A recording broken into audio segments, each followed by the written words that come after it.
So for someone listening to this being like, okay, especially as a woman, what are the 3 things that they should implement to support their health that you have found to be really, really helpful? And I'd love for one of those things to be an emotional support. I firstly would focus on getting the basics right. So again, to stop the spiral of everything we don't know, start with what you do know, which is that sleep, diet, and exercise has the largest yields. So if you're not getting 8 hours, and a lot of people think that they are getting 8 hours a night, and then they actually stop and look and they realize, oh, I get 8 hours most nights. And then you stop and they look and they're like, oh, 3 times out of 7 days a week I get. And then they stop and look and the quality isn't that good.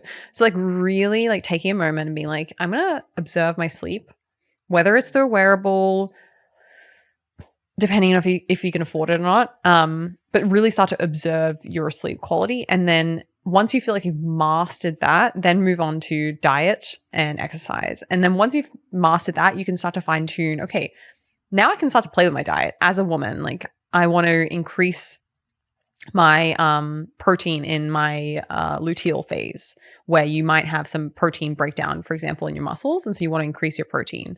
Or you can have more carbs in the first half of your cycle of follicular because you've got greater insulin resistance. So those kinds of things you can optimize once you've got your basics down pat, because those are really going to have the biggest impact. And then as far as emotional support, I would say treat it like a 10-year journey.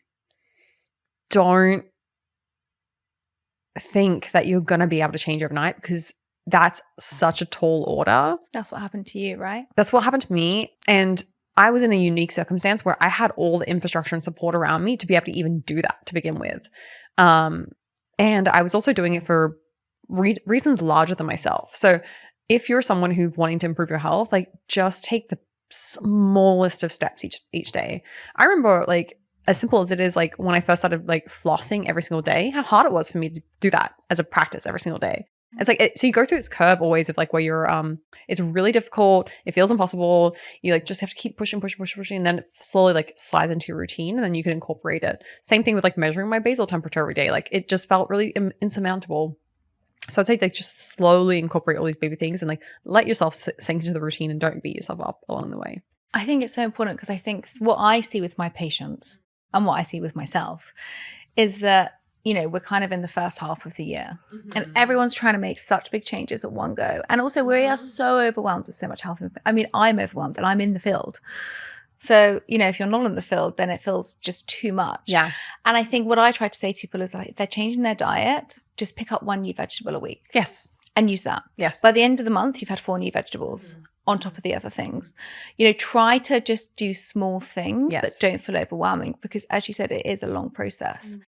And actually the stress of trying to keep up to perfection can increase our all of our hormones, our stress hormones, can dampen our immunity, and it can actually kind of have a opposite effect. So I just try to say, don't beat yourself up along the way. And I feel like this is a very different conversation that I might have had with Brian, who is hyper-focused on his mission, with his why, where he's going.